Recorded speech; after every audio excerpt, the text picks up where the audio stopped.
బెల్లం శ్రీ బెల్లంకొండ రామరాయ కవీంద్రుల పంచ లఘు కృతులు మొదటి భాగం 9/6/24.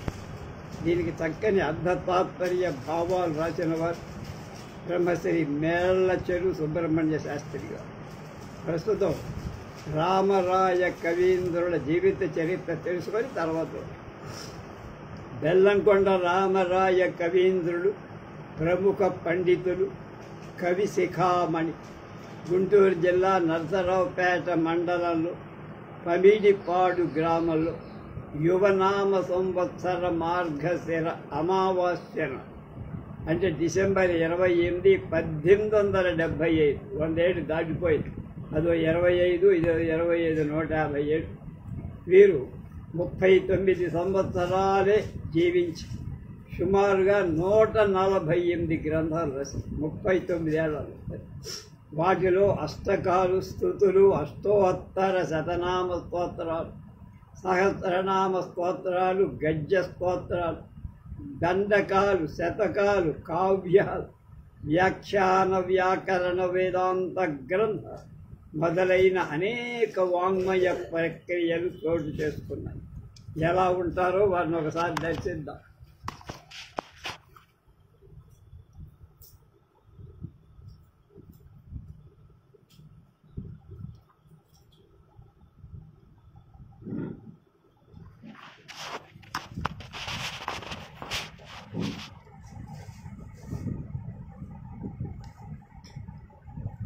వీరి తండ్రి మోహన్ రావు, తల్లి హనుమాంబ దియోగి బ్రాహ్మణ కుటుంబం. వీరి పూర్వులు దొండపాడు, గంట గర్లపాడు అనే 2 అగ్రహారాలకే కాక 88 గ్రామాలకు కరణీక చేశారు ఆధిపత్యం. వీరందరూ దాతలు, శ్రోత్రియులు, నిత్యాన్నదాత, విద్యాదాత. ఈ వంశములో స్త్రీలు సంస్కృత పాండిత్యాన్ని కలిగి శ్రీ రామరాయ కవికి 5వ ఏడు వచ్చే నాటి తండ్రి చనిపోయారు. వీరి పినతండ్రి కేశవరావు గారు రామారావుకి ఉపనయనం చేసి కొంత ప్రాథమిక విద్య నేర్పించి తర్వాత ఇంగ్లీష్ చదవటం కోసం గుంటూరులో ఒక హై స్కూల్లో ప్రవేశపెట్టిన సంస్కృత సాహిత్యాన్ని, అద్వైత సాహిత్యాన్ని అపారమైన సేవ చేయాల్సి ఉండటంతో శ్రీ రామారావు ఆంగ్ల విద్య వద్దు అని అనుకున్నారేమో. ఆయన నిత్యం శరీర అవస్థత కలుగుతోంది. విసిగిపోయిన కేశవరావు రాఘవరావును పమిడిపాడులో బెల్లంకొండ సీతారామయ్య గారి వద్ద సంస్కృత విద్య నేర్పటానికి ప్రవేశకు అందరికీ ఆశ్చర్యపడేటట్టు సంస్కృత విద్యాభ్యాసం రామారావు గారికి ఆరోగ్యం కుదటపడి ఇంగ్లీష్ చదువు వల్ల అనారోగ్యంగా బాల్యం నుండి రామారావు అసమాన ప్రజ్ఞాశ. తమ పురోహితుల వద్ద కొంత వైదిక నేర్చుకొని ఉత్తమ విద్యాప్రాప్తి కోసం ఇంటి దగ్గర ప్రాచీన హయగ్రీవ సాలగ్రామాన్ని అంటే తన వంశపారంపర్యంగా వచ్చి హయగ్రీవ సాలగ్రామాన్ని భక్తి శ్రద్ధలతో నిత్యం పూజ చేశారు. ఒకనాడు హయగ్రీవుడు ఒక వృద్ధ బ్రాహ్మణుడి రూపంలో కల్లో కనిపించి రామారావుకి సాక్షాత్కరి హయగ్రీవ మంత్రాన్ని ఉపదేశి ఆ మంత్రాన్ని అవసరమైన కవచం, మాల, పంజరం, యంత్రం మొదలైన వాటిని దగ్గరలో ఉన్న దమ్మాలపాడు గ్రామంలో వైఖానస రత్నమాచార్యుల వారి దగ్గర నేర్చుకోమని చెప్పి అంతర్ధానమయ్యాడు హయగ్రీవ స్వామి.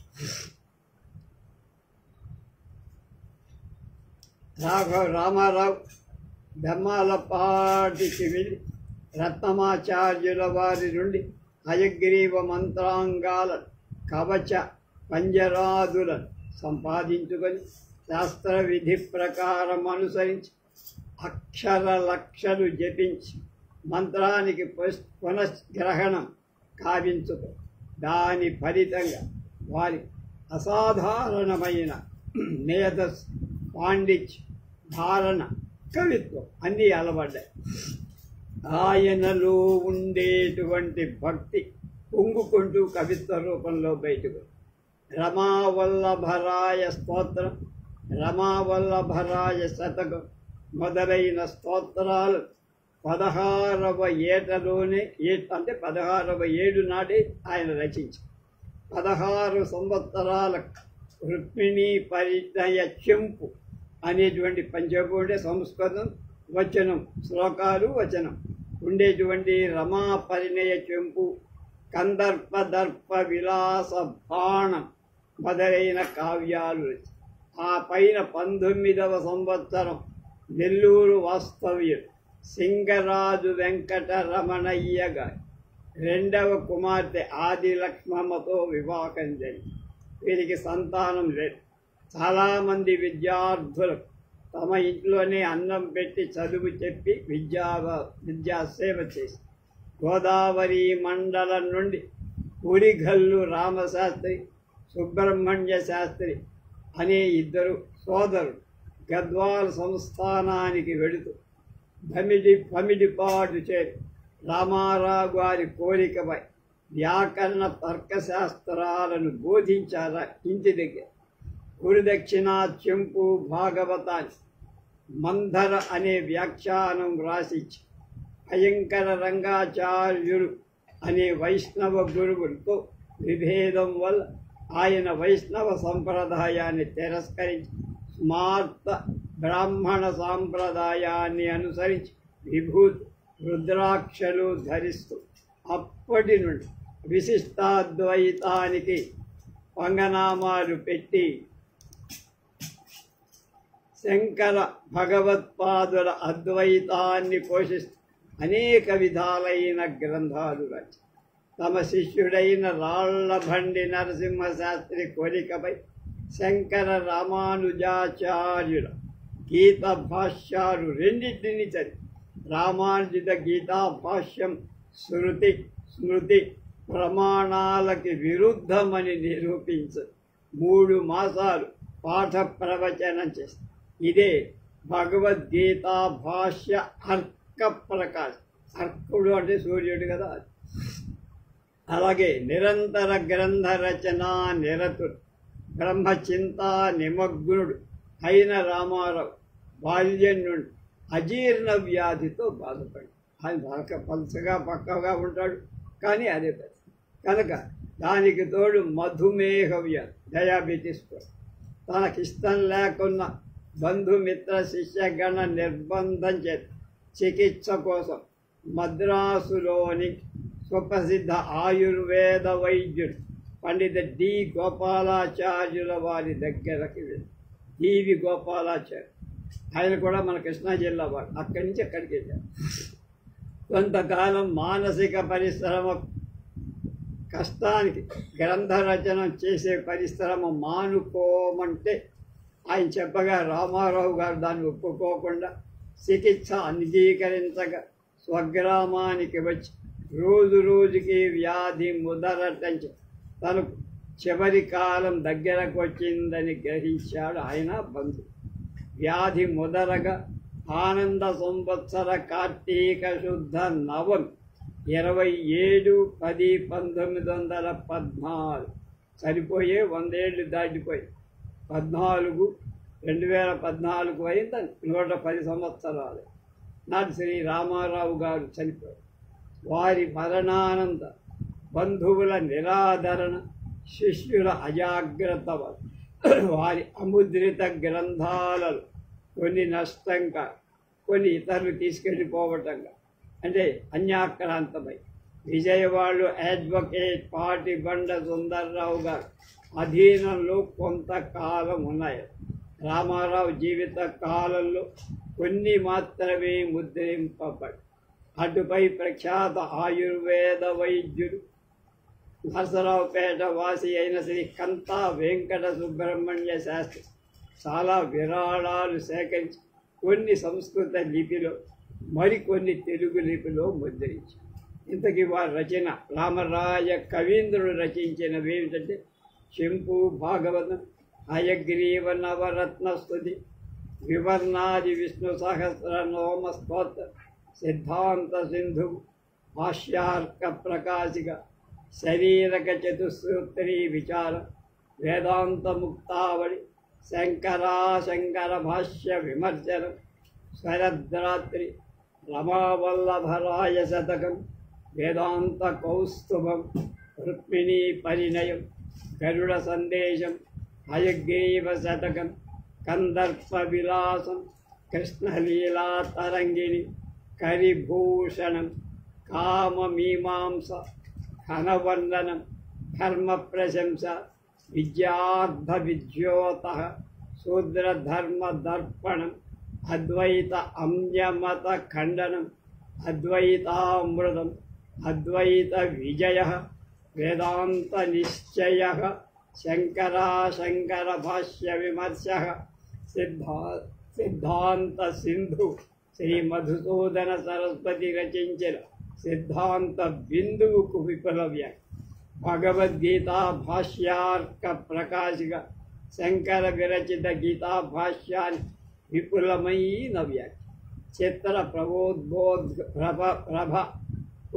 ఉపోద్ఘాత శ్రీమత సమ్మతం సుమనో మనోరంజనం రామాయణాభ్యుదయ హరికథ వీరరాఘవ స్తోత్రం శివభుజంగ ప్రయాతం శరద్రాత్రి వ్యాకరణ గ్రంథం సిద్ధాంత కౌముదికి వ్యాఖ్య పుంజు గర్వభంగం తిరుపతి వెంకట కవులతో విమర్శనా వ్యాసాలు పంచానన పలాయన్ అవి వారు రాసిన పుస్తక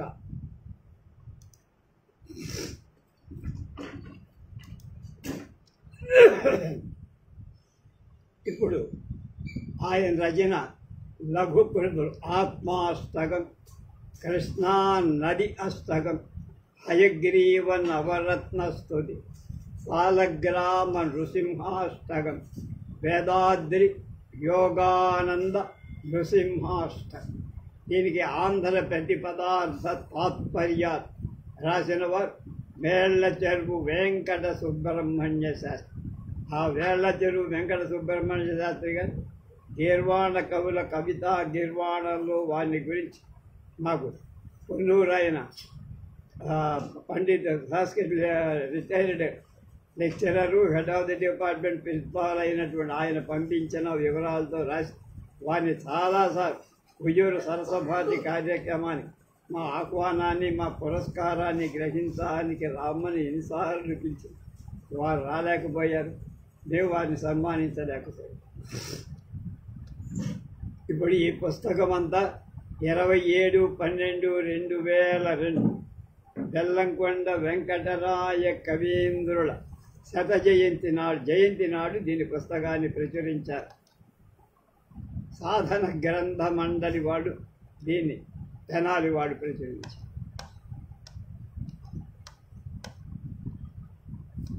విద్యామూర్తిమఖండ చంద్ర వలయస్ఫుతారవిందస్థితం హృద్యాభం స్ఫటికాద్రి నిర్మలతను విద్యోతమానం శ్రియా వామాంకస్థితవల్లభాం ప్రతి సదా వ్యాఖ్యాంతమామ్నాయక గద్వాగద్ధావాదిమ పౌరుషం హయముఖం ఛాయామి హంసాత్మకం. ఈ సాధన మండలి వారు కొన్ని మాటలు చెప్తున్నారు. జ్ఞానానందమయం దేవం నిర్మలస్ఫటికాకృతిం ఆధారం సర్వ విద్యానాం హయగ్రీవముపాస్మహే. మా ఉయ్యూరులో కూడా హయగ్రీవ సభ జరిపేవారు. ఆయన జననం రోజు కృష్ణారాయణ. ఇప్పుడు ఈ మధ్య కొంతమంది వాళ్ళు ఎందుకు మారారు, వాళ్ళ గ్రూపులు చేయమని వాడు చేయాలి. గుంటూరు జిల్లా నరసరావుపేట మండలంలో పమిడిపాటు గ్రామం జన్మించిన శ్రీ బెల్లంకొండ వెంకటరామరాయ కవి శ్రీ హయగ్రీవ ఉపాసన ప్రత్యక్ష ఫలాన్ని పొందే అపర హయగ్రీవుడే అనిపించారు. గైర్వాణిలో అంటే సంస్కృతం గద్య పద్యాత్మక 100కు పైన గ్రంథాలు రస ఆధ్యాత్మిక ప్రపంచం దేదీప్యమానంగా ప్రకాశించిన మహనీయుడు. ఈ కవి విశ్వాత్మ భావన కఠోర తపస్సు చేసి అద్వితీయ విద్వాంసులై భగవద్గీత భాష్య అర్క ప్రకాశిక 12 ఉపనిషత్తులు వేదాంత ముక్తావడు మతఖండలాలపై శంకర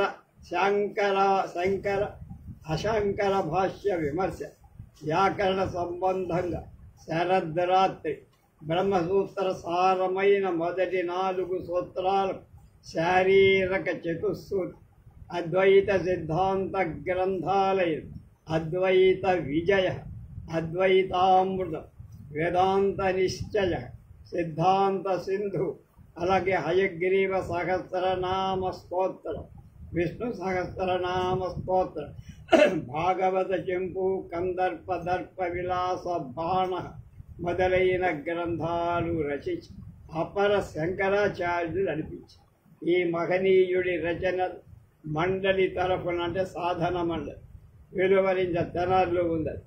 మాకు ఎన్నో ఏళ్ల తపస్సు ఇలాంటి ఈ సంకల్పం ఈ పంచెల్ల గుకృతుల ముద్రణ నన్ను ఆనంద జోలికలలో ముంచెత్తు.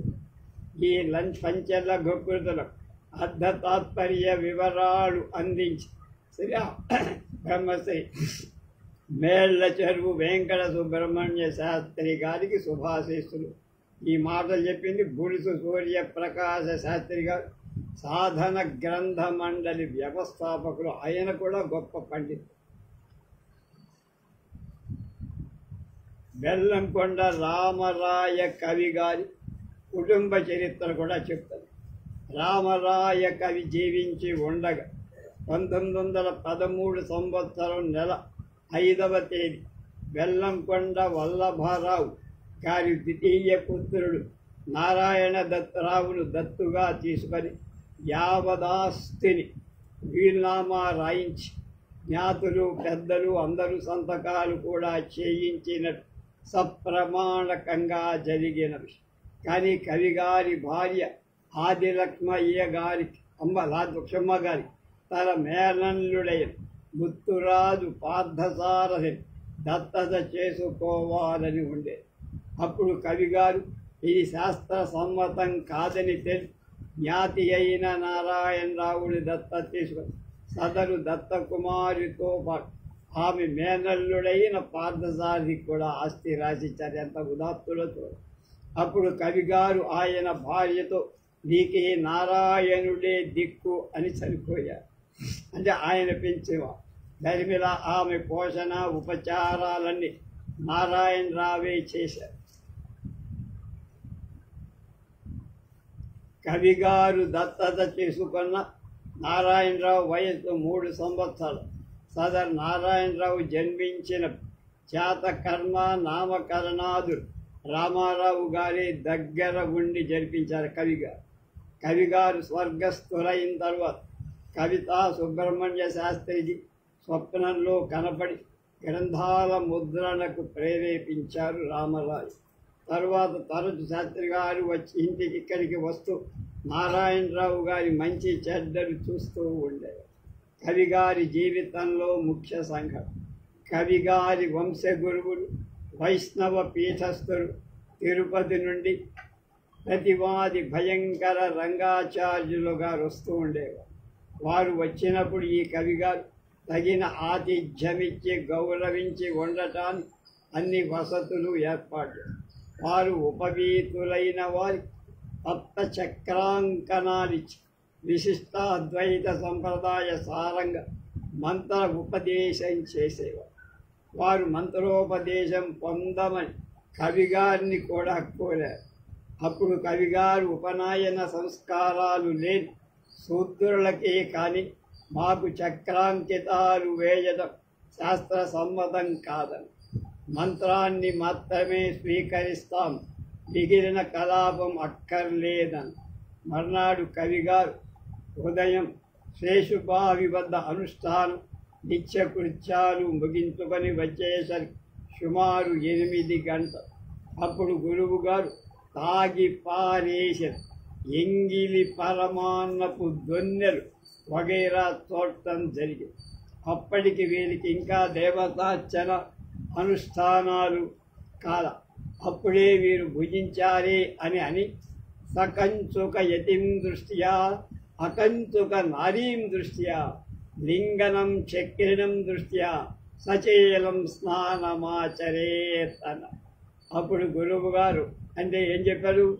సకంచుకం యతిం దృష్ట్యా, యతిని బట్టలు సొక్కా వేసుకోవడం, అకంచుకం అంటే ఆడ స్త్రీ జాకెట్ లేకుండా ఉండదు, లింగినం చక్రినం దృష్టిలో లింగాన్ని చక్రాన్ని చూస్తే తప్పకుండా స్నానం చెయ్యాలని సంస్కృత మర్యాద అన్నారు. గురువుగారు తనని ఆక్షేపిస్తా అంటే ముందే నొక్కేశాడు కానీ తినేశాడు.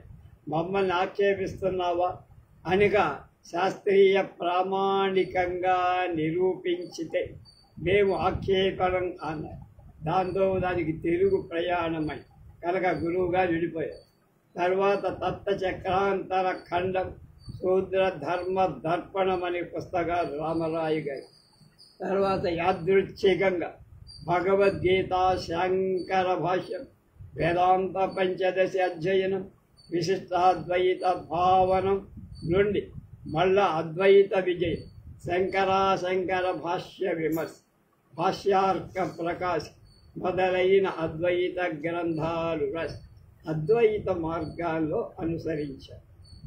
యుగనామ సంవత్సర మాఘ బహుళ అమావాస్య సోమవారం కర్కాటక లగ్నం 27/12/1875 జన్మించి ఆయన బ్రహ్మైక్యం సరిపోయిన తారీఖు ప్రమాదీచనామ సంవత్సరం కార్తీక శుద్ధ నవమి 27/10/1900.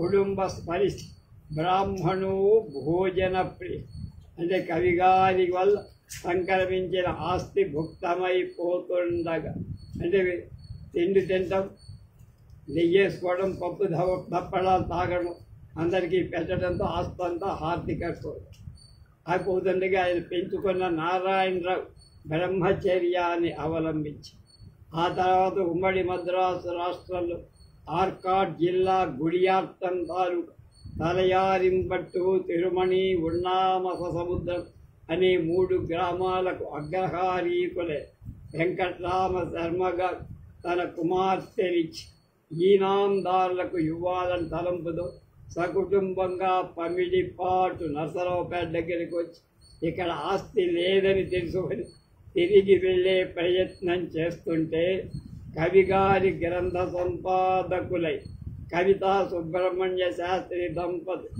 అలాగే గ్రామస్తులు వారికి నచ్చజెప్పి ప్రోత్సహించి పునర్వివాహం చేశారు.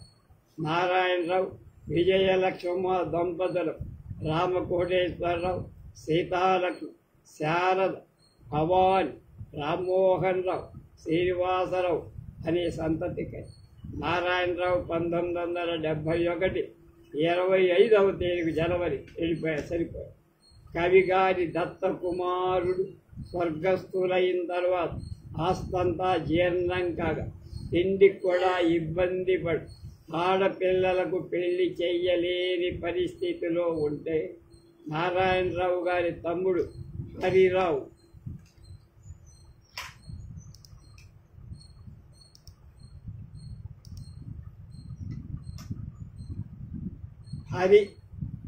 నరహరిరావు పెద్ద కుమార్ సీతాలక్ష్మి మేనదిక వివాహం జరిపి ప్రస్తుతం వాళ్ళు రాజవెల్లూరులో ఉన్నారు.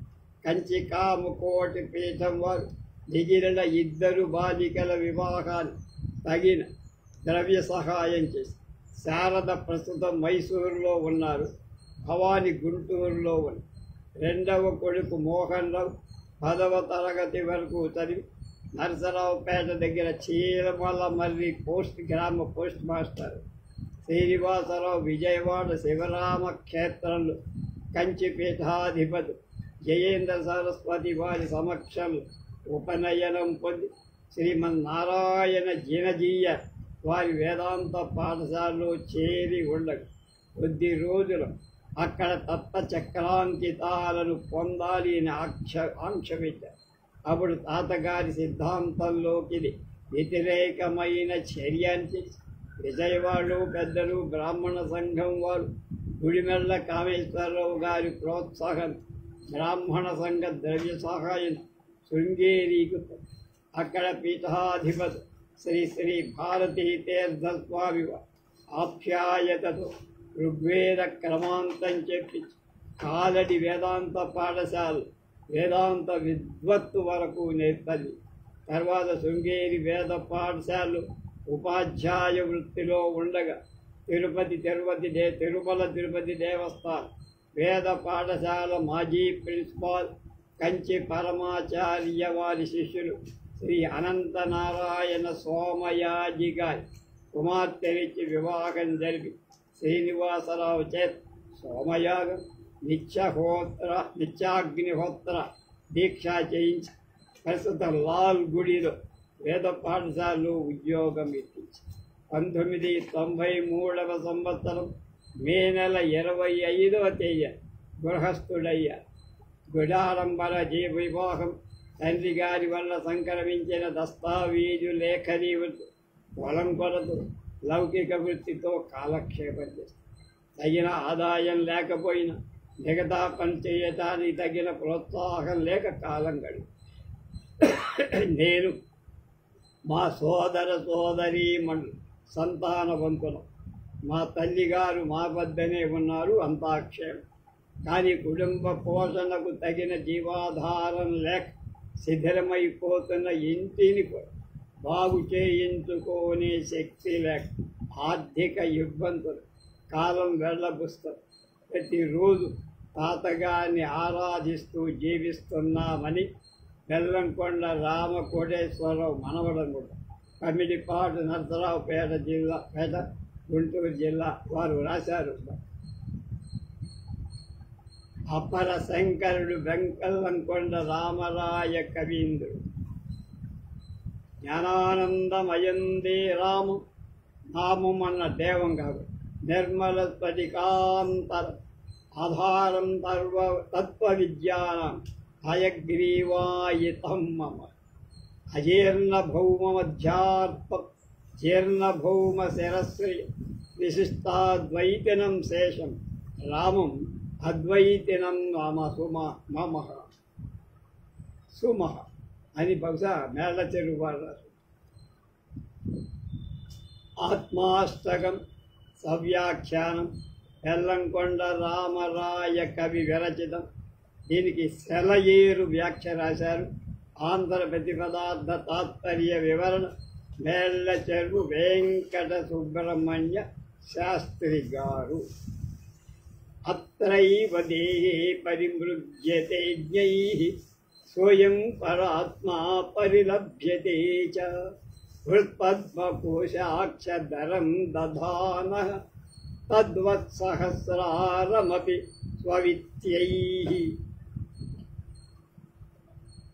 స్వవిత్యైః తనను తెలుసుకోవట. హృత్పద్మకోశాఖ్య హృదయ పద్మపు మొగ్గ అనే పేరుగా, ధరం శంఖాన్ని, తద్వత్ అంటే అలాగే, సహస్రారం అపి సుదర్శన చక్రాన్ని, సహస్రార పద్మాన్ని రెండు దధానగా ధరించే సోయం ఆయి పరమాత్మ అయి శ్రీ మహావిష్ణువు జ్ఞై అంటే జ్ఞానం ఉన్నవ పండితుల అత్నం ఈ దేహే ఏవ శరీరం ఉండగానే పరిమృగ్యతే అన్వేషింపబడుతుంది, పరిలభ్యతే చ పొందబడుతున్నారు కూడా. మహావిష్ణు శంఖచక్రాలను ధరిస్తూ ఆయన అంతర్యామి, పరమాత్మగా లోపల బయట, పరమాత్మగా మన దేహంలో ఉంటుంది. అలాంటి చోట హృదయ పద్మమే ఆయన శంఖం. ఐదు శంఖం పట్టుకొని ఓ మోత మోగిస్తాడు. ఆయన హృదయ పద్మమే శంఖం.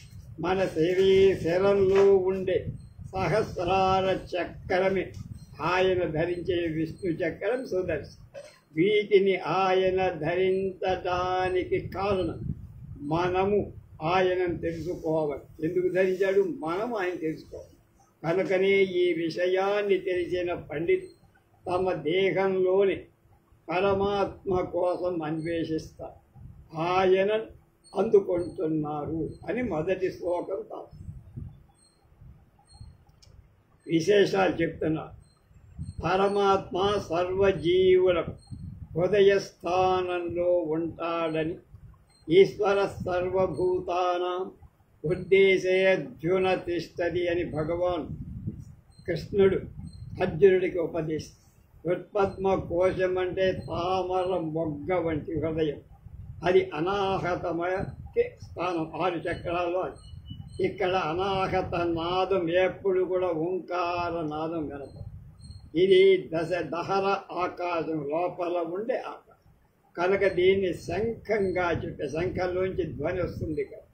శంఖం నాదస్థానం, శంఖం నుంచే నాదం పుట్టింది అంటే ధ్వని పుట్టింది. హృదయస్థానం మొదలైన నాదం సహస్రారంలో లయించింది. నాదస్వరూపుడు కృష్ణుడే, నాదాంతం బ్రహ్మమే కనుక హృదయం శీర్షస్థానం, ఆ రెండింటి కూడా ఆయనే ప్రత్యేగాత్మ. శంఖచక్రాలు హృదయ శీర్షాలుగా అవతరించాయి. అంటే పరమాత్మకు ప్రత్యేగాత్మకు ఎక్కడ తేడా లేదు, ఇద్దరు. రెండవది మాయాయుతత్వాత్ కమలా సహాయ నారాయణోంతః కరణీరణీన సర్వత్ర తత్సత్వాదపి దేవనాచ్య శ్రీవాసుదేవో వ్యయ మంతరాత్మా. అయం ఈ అంతరాత్మ ప్రత్యేగాత్మ, లోపల ఉండే పరమాత్మ. మాయాయుతత్వాత్ మాయ చేత కలిసిన వాడవటం చేత, కమలా సహాయ లక్ష్మి అనే మాయతో కలిసిన వాడే లక్ష్మీపతు. అంతఃకరణ లోపల ఉండే అంతఃకరణం ఈరణేన ప్రేరణ చే నారాయణ స్వరూప్ అవుతుంది. సర్వత్ర ప్రపంచంలో సత్వాత్ ఉండటం చే, అంటే మన హృదయం లోపల ఉంటాడు, మొత్తం జగత్తులో కూడా వ్యాపించేవాడు. అపి అంతేకాక దేవనాత్, దేవ అంటే ప్రకాశించేది, కాంతి కలిగి ఉండటం చే శ్రీ లక్ష్మీ తమ సమేతుడై లక్ష్మీదేవితో కూడి వాసుదేవోపి వాసుదేవుడు అవుతున్నాడు. మహావిష్ణువు లక్ష్మి సహచరి, నిత్య అనపాయిని, ఎప్పుడు ఆయన్ని అనుసరిస్తుంది. ఆయన నారాయణారం అంటే జీవ సమూహం అని అర్థం. నారం అంటే నీరు అని కూడా, నీళ్ల మీద పడుకుంటాడు కనుక నారాయణ. కనుక వీరి ఎందుండే నడిపించేవాడు అంటే జీవ సమూహాన్ని నడిపిస్తాడు కనుక నారాయణ. భ్రూమయ సర్వభూతాని యంత్రారూఢాని మాయయ అని గీతావాడు. ఆయనకు వాసుదేవుడనే పేరు కూడా ఉంది. వసుదేవుడి కుమారుడనే కాదు, వాసు అంటే సర్వత్రా నివసించే, దేవహ అంటే దేవయతి ప్రకాశించే అంటే సర్వవ్యాపి సర్వప్రకాశనుడు అన్నట్టు. ఈ పరమాత్మే దేహంలో అంతరాత్మగా అవతరించాడు.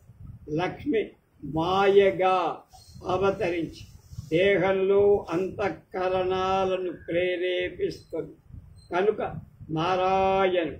అద్వైత మతంలో అంతఃకరణాలే జీవుడు, లింగం తజ్జీవ సంగీతం అని వేదాంత పంచదశిలో భగవత్పాదులు చెప్పిన దానికి విశిష్టాద్వైతంలో జీవుననేవాడు ప్రత్యేక వస్తువులు అనుకున్నాడు ఆయన. ఎవరు? రామానుజుడు. శరీరమంతా వ్యాపించటం, శరీరాన్ని జ్ఞానంతో ప్రకాశింపచేయటం వల్ల అంతరాత్మ వాసుదేవుడే అవుతారు. పరమాత్మను అంతరాత్మను అంటే విష్ణువును వేరువేరుగా చిత్రించారు. పరమాత్మ లేకపోతే జగత్తు అది మనకు కనపడదు కూడా, దానికి భౌతికంగా అస్తిత్వం కూడా. అలాగే మనలో అంతరాత్మ లేకపోతే మన శరీరానికి జ్ఞానం వెలుగు అనేవి లేవు. శవం శివంగా ఉండేది శవమైపోయింది.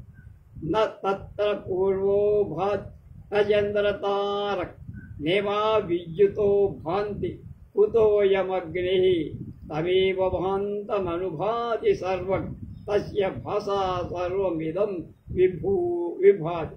యాజుషీయ శ్వేతాస్వర తర ఉపనిషత్తులు అనే వేదవాక్యం వల్ల వాసుదేవ శ్రీ వాసుదేవ అనే పదం వ్యాఖ్యానం. తస్య భాషా సర్వమిదం విభాతి. పరమాత్మ కాంతితో ఈ సమస్తమంతా వెలుగుతో అన్నాడు. కనుక ఈ కాంతి అంతా మనకెక్కడో ఎవడో ఇచ్చింది కాదు, పరమాత్మ ఇచ్చేద కాదు. అంటే భగవంతుడు అన్నిట్లో ఉన్నాడు అని. ఆయన కాంతి వల్లనే ఎక్కడ వెలుగు కనబడ్డా ఆయన కాంతి అని. కనుక ఆయన వాసుదేవుడు, అన్నిట్లో ఉన్నవాడు. వాసనాత్ వాసుదేవస్య వాసితం తే జగత్తే సర్వభూత నివాసో వాసుదేవ నమోస్తుతే అని ఉంది కదా. మన జీవుడు మాయా సమేతుడు, ఈశ్వరుడు మాయా సమేతుడు. ఈశో యద్వసే మాయ సజీవో యస్తయార్థిత. భాగవత వ్యాఖ్యానం ఏమిటి? జీవుడు మాయ చేత వశుడు. అది దిన. ఇక మూడవ శ్లోకం. వేదైక వేద్యో యదయం మహాత్మా సంకీర్ష్యతే తద్విజరాజకేతు ప్రాణస్థితత్వాత్ ఫణిరాజశాయీ చిత్తాభ్రవాస పరమాభ్రవాసీ. గరుడస్య వేదమయత్వాదిభావ ప్రాణస్య అమితహంసవృత్తిమత్తాచ్ఛేషస్య చ అమితశిరస్కృతా సహస్ర శబ్దస్య చ అమితవాచిత్వాదితి భావ. పరమాభ్రం పరమవ్యోమ ప్రతిపద. అయం ఈ మహాత్మ అంటే పరమాత్మ. ఏ పరమాత్మ గురించి మనం తెలుసుకోవాలని అనుకుంటున్నాం.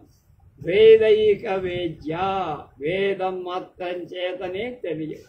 వేదం చదివితేనే దేవుడెవరు, పరమాత్మ ఎవరు. ఇది యత్ తత్. కనుక ద్విజరాజ పక్షిరాజైన గరుత్మంత్ కేతు జెండాగా ఉన్నవాడు అంటే పక్షివాహన అధిరూఢుడు. సంకీర్త్యతే కొనియాడబడుతూ ఆయనను కీర్తిస్తాడు.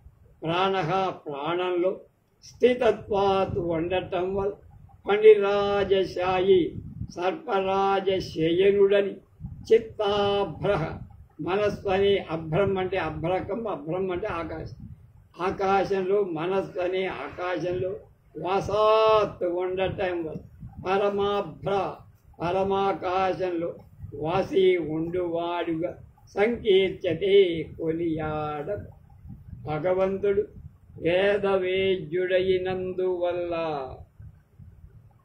గరుడధ్వజుడు అంటారు. గరుడు వేదస్వరూపుడని శాస్త్రం. అలాగే పరమాత్మ కూడా వేదవేద్యుడు. అంతరాత్మ కలదని వేదమే చెప్పింది కదా. కనుక ఆ అవైదిక మతాల దృష్టిలో సర్వవ్యాపి అయిన ఆత్మ వాళ్ళకి లేదు. శరీరము, ప్రాణము, మనస్సు అని వాళ్ళ అవైదిక మతాలు. కనుక అంతరాత్మ అనేవాడు వేదవేద్యుడే. ప్రాణాలు అంటే మన ఉచ్ఛ్వాస నిశ్వాస, మన అనంతాలైన. కనుక ప్రాణం ఉన్నంత పరమాత్మ అనంత ఫణాల పైన సుషుమ్నా నాడి చిదాకాశం మీద ఆయన ఉంటాడు.